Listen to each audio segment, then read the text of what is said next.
Um, yeah. Uh, what do I want to talk about? I want to start a new series. We've been focusing on the values since since whenever, and we've drawn that series to a close. And a few of us on the Sunday Gathering team were beginning to imagine what another series could look like, and something kept coming up for a few of us, and also for me too, and just in terms of something that needs potentially to be addressed. And so I've entitled the series "What We Don't Want to See," um, which is a fairly broad title. I mean a number of things by that. I mean, where I'm going to start today, what we don't see. That's one thing. What we don't see, what we can't see, what we're incapable of seeing, and what we don't want to see, meaning we have some conscious awareness of something, but we would prefer it to be out of sight. And you start going down the list of what those things might be, and it's very long. Things that, another way of putting it is things we keep at arm's length. And why do we keep things at arm's length? And like I said last week, we're about to enter a season, a political season, that's going to be filled with joy and light and well-being and graciousness, like a candy shop, really. And everyone will want the best for one another. So, trying to bring some attention to things we don't want to look at, I think, is very important. And I've been hovering around. I often do hover around, I guess, what I would call psycho-spiritual things or psychological things, but not just. I don't. I think we live in an age where all these disciplines are interwoven. Well, they've always been interwoven, but now we're coming into a greater awareness of just how interconnected um, the body and the mind and the spirit and the psyche and start filling in the blank just how interconnected all these things are. So to say one thing is to speak about many areas, I suppose. But I want to try to this morning kind of set up the series, and I don't know how long it's going to be because it's what we. When does that end? Peering over the fence of what we don't want to look at. So I imagine I'll be done in 2025, something like that. No, but at least it'll be at least a month or so of just kind of turning this over. And you might find even that I I repeat myself a bit, at least the basics, because the idea that there's something we don't want to look at is difficult. Because even if I point something out, guess where it goes? Back underground. Even if you say, yeah, I don't want to look at fill in the blank, it's not like you simply change your mind and be like, no, I just love looking at it. No, it doesn't seem to work that way. Something in us wants to keep something at bay. And it's part of our own survival strategies. I'll talk a bit about that in a second. But that's where we're going with the series, what we don't want to see. And today, maybe the title is What We Don't See. And I want to begin um, in the realm of the interpersonal. And eventually the series will swing out into the collective, into the larger field. What we don't want to see as a culture, as a society, um, with a certain worldview and a certain language and a certain way of seeing and being in the world. The collective side of what we don't want to see. But I want to start with the personal. And the personal is sometimes the hardest thing to get at. And I'll try to go slowly. And what I'm about to say is not difficult. You'll get it conceptually. But there's a huge difference between understanding something conceptually and embodying it or incorporating it or integrating it, to use a fancy kind of spiritual-ish word. There's a big difference. And we're just going to acknowledge that from the beginning. It would be great if I could do a series on the shadow, which is another way of putting what I'm talking about. And at the end, you'd be like, go on. Okay? Now I see everything clearly. it doesn't work that way. It's an invitation we carry with us until we're in the grave. And I'm going to approach this maybe a couple different ways, but I thought I'd start out with a quotation from Jesus because I actually don't think many ancient teachers talked a lot about the shadow, but maybe they dropped a few hints and guesses or clues along the way.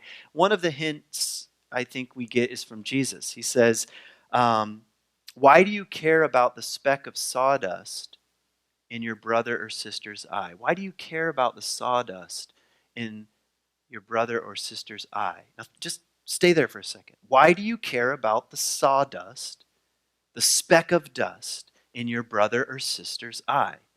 Why do you care about the speck of dust in someone else's eye? You have to keep hammering that. Why do you care about the speck of dust in someone else's eye? Why do you care about it? And then he follows that by saying, when all the time you have a giant plank in your own eye. Interesting, eh?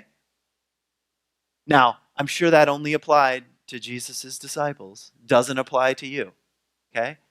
It's, at least in my view, one of the first hints that later on people like Jung and Freud would call the shadow. That we like to see something in other people, especially dust. Look how dusty you are.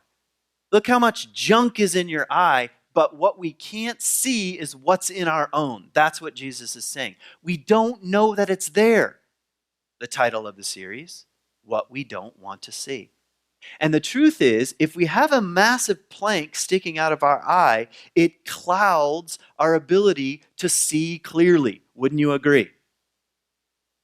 So he says, take it out of your own eye. Then you'll see clearly to help someone else with their dust. It's like watching yesterday. Oh, a soccer game. And like this goalie is the English Premier League, which is the most important thing on television. And anyway, this goalie made a save, and the whatever forward kind of jumped over him, and he got something in his eye, and he was like, doing. It's funny when you get something in your eye. It seems like you're going to die. Like, this is the end of my life. And anyway, but eventually somebody came out and helped him, get whatever it was out of his eye, and then he was fine. Now imagine if that person runs out onto the field, and they have two giant planks sticking out of their eye, and they can't see. How are they going to help? It's, I know, a pretty simple image, but it's an important one. It's starting to get at what I'd like to talk about today, which is how we see and what we don't see and what we don't want to see. So I think starting with Jesus is an interesting place to start. Now, here is the miracle of the human person. You have something called the I, meaning yourself. I, Kent Dobson. And even when I say Kent Dobson, I realize those are just some weird sounds, right? What does that mean, Kent Dobson? It doesn't mean anything. It's a collection of sounds. But I have the felt and conscious experience of being an I. Wouldn't you agree? Do you have something similar? This is the miracle of consciousness. We don't even know where it came from. It's actually unbelievable. Now, with this I, I'm getting very excited about consciousness. With this I, and here is the astounding thing that happens. There's part of my I-ness, the I, that I don't know about. Now, nobody, if you're honest, is happy about what I just said. What Freud and Jung discovered, which was really talk about an evolution of worldview, part of what they discovered is that there's parts of the I don't know about. Now, how can that be? When I say I like this. I believe this. I value this. I'm doing this. I know this. What Freud and Jung said was that you have a limited perspective on the I. Now, we were talking about this in the 9 o'clock, which you should definitely come to. If you want to make it up to the next level of your spiritual development, it's, it's at the 9 o'clock. This is a candy store situation here. Now, I'm just going to try to make this simple because I was trying to think of other simple ways of explaining it. It's not difficult what I'm saying. Imagine a pie chart. All right, there it is. And one sliver of it, 25% of the pie chart. Can you imagine in your head now? Okay, remember Trivia Pursuit in the old days? And they had this, that was the greatest game of all time. It took 3 hours to play, but great game. But they had those little circles, and you could put the little pies in there. Okay, one of those pies right now we're going to call the I. Okay, the I, 25%. There it is. Can you see it in your mind? That's what you and I call I, or me. Now, what is scary is there's 75% of that circle you don't know is there. You don't know it's there. If you did, more of the self in its totality would be known, but it's hidden from you. This is not something to get excited about. Because now, go to all the times you say, I know that who is the one speaking? Well, I believe, or I know. Yeah, 25% of the Trivia Pursuit pie chart. Am I making sense? Now, just to go a little further with the metaphor, if you want to grow up, hopefully your pie chart grows. All right? Now I just sound like a best-selling book. If that came out, so the image on the front of the book, you too can grow your pie chart, okay? But that's essentially what psychological, or what I would call psychospiritual development looks like, growing into greater and greater. We might call it self-knowledge or awareness, and you can extend that even out larger, which is more and more of what's really true about reality. Correct? How many of you would like to have a larger pie chart? Nobody wants a smaller pie chart, really. I mean, we could say some people do, but not really. They don't want to say, hey, I just want my eye to shrink. I want to get smaller and smaller. Or I want to remain exactly the same and I want nothing to challenge my worldview ever. Okay? No one's going to say that out loud. But am I making sense so far in terms of the image of the I? Okay. Let me say it again. There's part of my I-ness that gets pushed on the other side of the self-boundary. That's a fancy way of putting it. So here's what happens. Here I am as a kid. A lot of this stuff is rooted in just what we would call growing up. Here I am as a kid. I'm just growing up, doing my thing. And I have a propensity for a wild imagination. All right? And whole armies follow me into battle, into the woods. And whole fairy kingdoms come and greet me and give me magic potions that I can consume and share with my leaf friends. Okay? And I'm sure you remember this world. And along comes things like parents and siblings and teachers and well-meaning aunts and uncles, and I begin to express this wild, imaginative world, and guess what? It's not that palatable. And because I'm not very well developed psychologically, because I'm a freaking kid, what do you expect? Human beings grow up really slowly. So here I am as a kid, and without thinking at all, no thought process at all, I discover that my wild imagination isn't very palatable to the adult world. So what happens to it? It goes underground. And over time, I forget that it's even there. Have I made sense? That is the shadow. Okay? The shadow. And here I'm going to start defining my terms. The shadow is what you don't know about yourself. And I'll take it a little further. I got this little addition from Bill Plotkin, one of my teachers. He says, the shadow is what you don't know about yourself, and if accused, would flatly deny. He says, that's not true. I'm not a creative person. I don't have a wild imagination. Yes, you do. I know you do. No, really, it's not there. If accused. So that's a positive. So shadow, when I say shadow, it's simply what you don't know about yourself, and if accused, you would deny. That has no good or bad association with it, correct? It could be good, it could be positive, it could be fantastic, it could be brilliant, it could be a genius, it could be some artistic proclivity, it could be some mathematical way of viewing the world that wasn't welcome because your parents were artists. They're like, you don't need to study, we're just going to go with the flow, okay?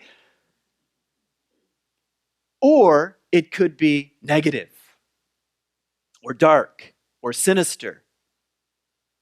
It doesn't matter. So when I say shadow, I do not mean negative. Am I clear on that? I just simply mean things that are on the other side of the self boundary. Or let's say you are in a house and you have a fence that keeps out the neighbors. Okay? It's on the other side of the fence and you haven't looked over the fence in a very long time. And over time you're convinced there's nothing on the other side of the fence. Tracking with me so far? So here's an example from anger, okay? Let's say I get angry, all right? And I grow up, which was true in my world, one of the number one emotions, if not the number one emotion that was not allowed was anger. Okay? Why? I don't know, because Jesus wasn't angry. You know, he's just a nice guy that wore a bathrobe around, okay? And he just liked lambs and little kids. All right? So anger was off limits. Bad people get angry. Now, anger is an emotion. There's no such thing as, well, I was going to say there's no such thing as angry people. You might disagree. There's no such thing as angry people, and some people are not. Everybody experiences it. But if it's psychologically unsafe for you to experience anger as a kid, guess where that anger goes? Into the shadow. It doesn't disappear. It doesn't go away. You can't enlighten your way out of it. It simply goes into the shadow. And remember, if it's in the shadow, you don't know it's there. So if you would have met me in high school, I had a sticker on the back of my Ford Ranger, and it said, "Are you kind?" All right, and I wore little hippie shirts and Birkenstocks, okay, back when they were cool again, all right? And if you would have said, "Are you angry?" I would say, "No way, man. Just like everyone needs to be kind and just like chill, you know, and smoke certain substances, you know, just relax, man. There's not an angry bone in my body." And listen to me, I would have believed it. In fact, I knew it was true. Even if you came after me and called me all kinds of names, I'm like, "Dude, man, why all this negative energy? You know, you're the one that's locked in chains, man, not me." Meanwhile, I don't know it's there. And then all of a sudden it comes out sideways and someone cuts me off in traffic and I'm like, "Ah!" You know? What happened to my sticker? You know? We all know people like this because we are like this. Am I making sense? So psychological growth looks like owning some of that stuff back. All right? Bits and pieces over time.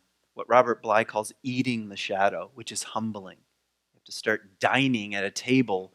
First of all, you didn't even know was there, and all you can do is take little bites at a time. It's actually quite difficult to own back some of these, fancy word, repressed parts of who we are. It's hard to take a little bite and take another little bite because it's likely to run right back into the shadow, especially if all of a sudden I realize, back to my anger example, I realize, I'm filled with anger. I might do something like, I'm going to take a weekend workshop and I'll go through all the process. And at the end, I'll be like, I'm cured. I'm no longer, I saw it, now I own it, and now back to being, just whatever, man, just keeping it real. Just love all the time, okay? Because the ego would prefer to maintain its 25% at all costs. And if it expands to 30, it says no more. All right, we did our weekend workshop, done. Am I making sense? All right. So this is to answer the question, why? Why do things go into the shadow? And it's to keep you safe. This is why you can't be against it. It's to keep you safe. When I was a kid, it was unsafe for me to be angry. I would get punished or not liked. Or I might get punished by someone else's anger because it's so off limits. So the safest thing for me to do is put it into a long black bag and say it's not there. And start going down the list of things that were emotionally unsafe for you as a kid. Where did that stuff go? It went into the underground so you could discover it later in life. The trouble is, sometimes there's stuff in there that even as adults, we're working mightily hard so that it never comes into our consciousness. Because listen to what David White says very subtly in this poem. The soul lives contented by listening. If it wants to change into the beauty of terrifying shapes, it tries to speak.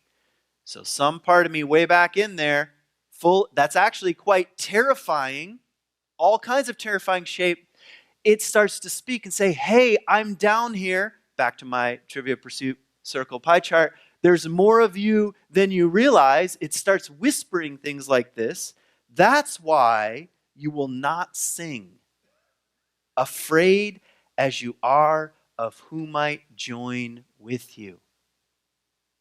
We're actually afraid I'm going to speak in some voice I don't recognize. Good or bad. So best to keep it all at bay. Have it made sense? All right. So now we fixed the shadow, and we'll move on. So, let me say a few things about what happens then in the world once we have these little shadowy bits, how we begin to experience reality. Over time, as we become adults, the world that we encounter becomes somewhat of a mirror. And I'm sure you're relatively familiar with this concept. The world, the people I encounter, the images on television, the personalities, the ideas, the whatever, acts as a kind of mirror, psychologically speaking. So, yes, I encounter the other. Let's just take a political figure. I encounter the other, which I don't really know that much about, but I encounter them. And something about that person mirrors back to me something of who I am. I recognize in the other. This is exactly what happens in a love relationship, which we can talk about another time. So, the other acts as a kind of mirror. Now, what happens and what's so interesting is that the I can't recognize, let's take anger as an example. So then I see it in someone else. Correct? I say, there it is, you dirty little anger. I can't believe so-and-so is so angry. I would never be that angry. In fact, I'm angry that they're angry, but I can't see that. They're functioning as a kind of mirror. They're mirroring back to me my own anger. That's why, to use a contemporary word, I'm hooked by it. That's why some people hook you and other people don't. And actually, people that hook me, I can't understand why other people aren't hooked by them. It's simply because they're mirroring back to me on the other side of the self boundary what I can't own.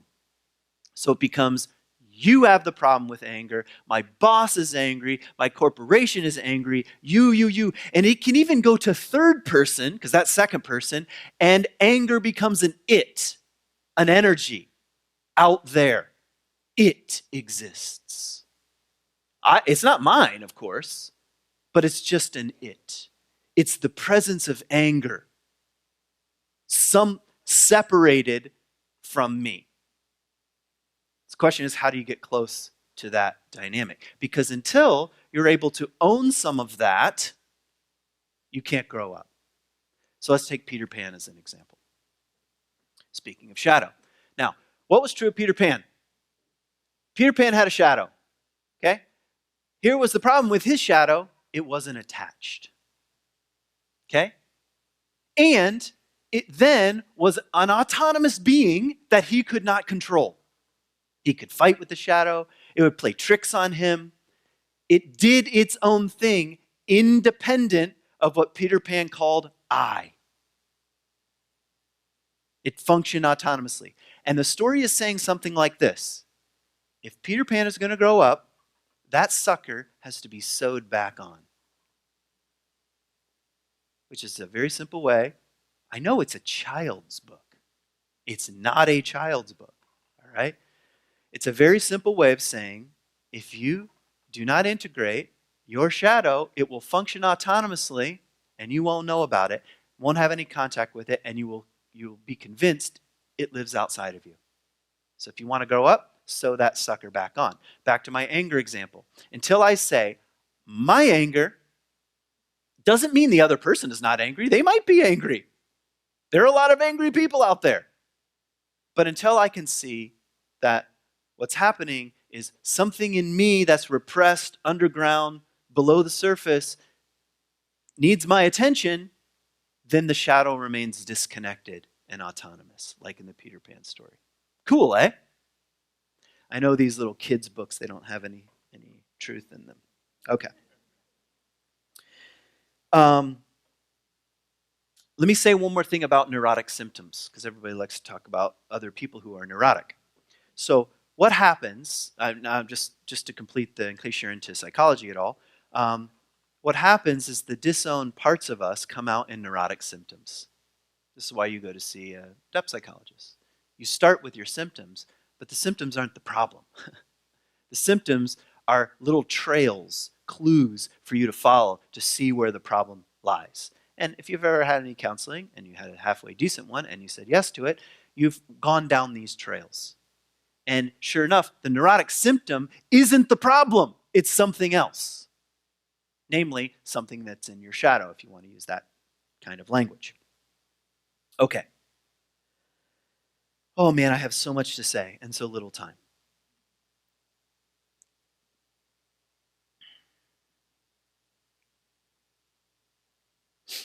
I want to say something about, and of course I'm not speaking to any of you, speaking to the larger spiritual-ish community out there. And I'm not going to say very much about this. Maybe I'll come back to it later, but I want to just plant a little seed.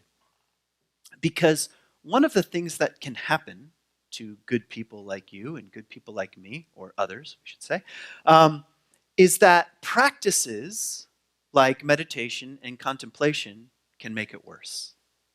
I know spiritual-ish teachers aren't supposed to say things like that, but what do I care? It can make it worse in this sense. If you have a disowned aspect, I'm picking on anger this morning because it's an easy one to understand. And I'm a big-time meditator.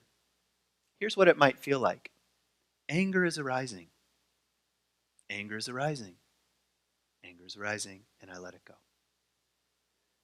Do you hear that is different than my anger is present? It's an it. It is arising. So I'm mentioning that partly because Ken Wilber points this out, and I think he has some interesting things to say. Have you noticed something? That there are a lot of documentaries out there right now about gurus. Have you seen them on Netflix? Watch them. Guess what they're all about? The shadow. It turns out highly sophisticated, enlightened gurus who have actually achieved higher states of consciousness and can teach other people how to achieve these trained higher states of consciousness have a mega and massive shadow following them all the way to enlightenment. And then the whole commune blows up. Why is that the case? It's because sometimes things like meditation keep the disowned qualities at bay. So we have to be very careful in the 21st century. We have to say all tools at our disposal, not one. You can't say, my thing is meditation, period, it's going to solve all my problems. It's simply one. It's one tool. It's one tool to help you achieve higher states of consciousness, but it might not tell you very much about the shadow. In fact, it might work against you. You might end up letting all that go, when actually what needs to happen is you need to re-own it. Say, I'm greedy. I'm not just allowing greed to arise and I'm letting that go. You own it. And you dine at that table, as humiliating as it is, and then something like meditation can help you let it go. But it has to be yours in order to let it go. Do you understand the difference? Anyway, that's just a tiny bit of an aside. Okay, here's a quote from Ken Wilber. 9 times out of 10, those things in the world that most upset and disturb me about others are actually my own shadow qualities.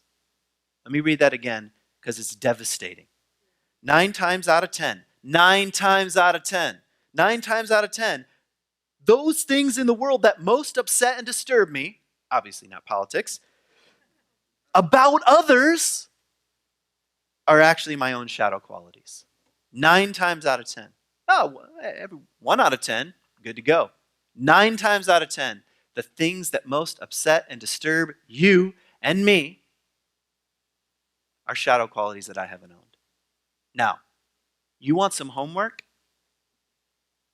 Make a list of the things that most disturb you. I'm serious. This week.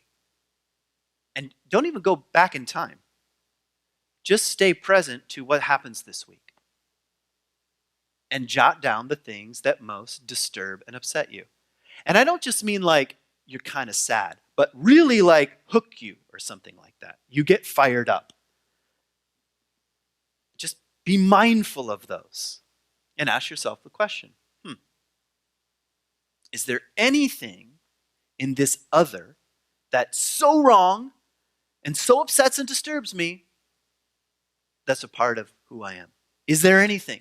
And by the way, I can change this to the positive. 9 times out of 10, the things that most attract me and lure me, and I find alluring and beautiful about others, are actually my own shadow qualities.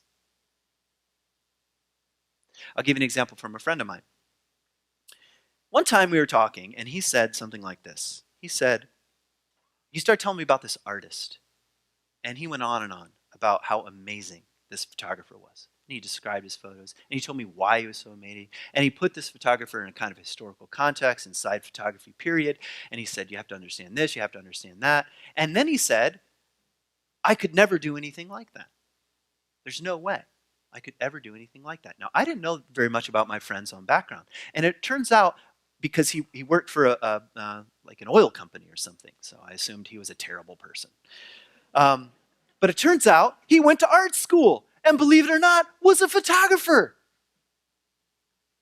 So a way to keep that at bay, the attraction, the allurement, and his own artistic genius, is to put it on somebody else and say, I could never take photographs like so-and-so. That's a shadow quality. 9 times out of 10, the things I'm most attracted to and allured by are disowned, repressed qualities that I carry. It doesn't mean he's going to make photographs exactly like him, but it means within him is the same seed or the same genius, if you want to use a Greek word, that wants to be born in the world. But as long as I let somebody else do it, I don't have to. And guess what? That keeps me safe. You know what's unsafe? Stepping out into the world. That's unsafe. You know what's safe? scrolling through Instagram looking at someone else's life. You know what's unsafe? Living your own freaking life. Okay? You know what's unsafe? Standing up and saying things like, I'm a racist, rather than the safe path, which is so and so is a racist. Feel the difference? Nobody wants to do that. That's not fun. You're not going to sell out stadiums telling people they need to swallow their shadow stuff and own it and say, I am privileged, I am racist. As soon as that comes out of your mouth, you want to talk yourself out of it. You're like, well, not compared to so and so. That's that 25% of the pie. Screaming, don't grow. Okay? So, here's the final thing I'm going to say. Why am I talking about this now? Well, in part because, again, according to Ken Wilber, I know I've thrown in a lot of Ken Wilber, but he has some really amazing things to say on the shadow. He says, the biggest gift of the 21st century, the biggest gift from psychology of the 21st century is the reality of the shadow and the possibility of beginning to work with it. It's the biggest gift from psychology. So in all the many disciplines, this is the biggest gift. So why talk about it now? Because it's the big gift. And he's saying something like, if you want to grow up in the 21st century, individually, and eventually we'll talk about collectively, you're going to have to eat some of this stuff. You're going to have to own it back. You have to quit the realm of every problem or every glory is outside of me, over there, on the other. The other is the problem. He says that's the great gift of the 21st century when it comes to psychological growth. The other, I'm going to say, is what I'm going to call the crusader effect. All right, so here's what happens when the disowned qualities begin to go on a rampage. First of all, the I, on the other side of the self-boundary, the I puts the problem or the disowned, repressed quality on the other. You're clear on that so far, right? The very next step toward the crusader effect is not only is the other the problem, the other needs to be gotten rid of. And if I could simply, I suppose you could call it scapegoating, if I could simply put all the problems on the other and get rid of them, the world would be put back together again the right way. That's the crusader effect. Meaning, eliminate the world from those kinds of people.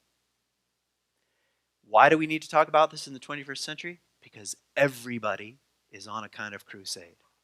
Ideologies, religions, political perspectives, they all have this tendency, and don't pretend they don't. Even the one you're a part of, look carefully, use your scent, smell it out, and say, is somebody being scapegoated here and sent out of the village? And we would just be a pure American society if we could just get rid of so-and-so. It's a crusader effect, and it's contagious. And the most obvious one of the 20th century was Hitler. It is that straightforward.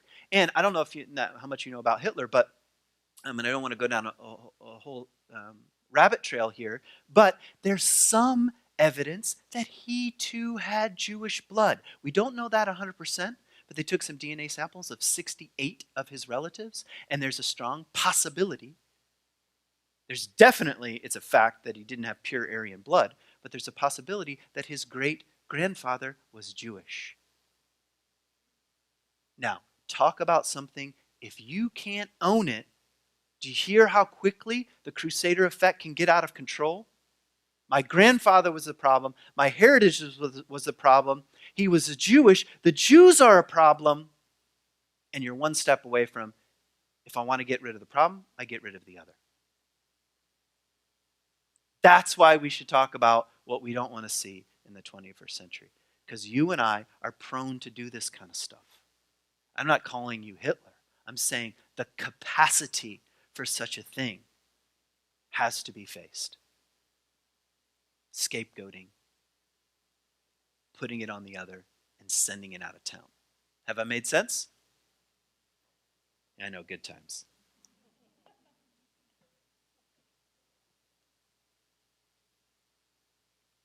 Okay, that's all I want to say. See you in a couple weeks.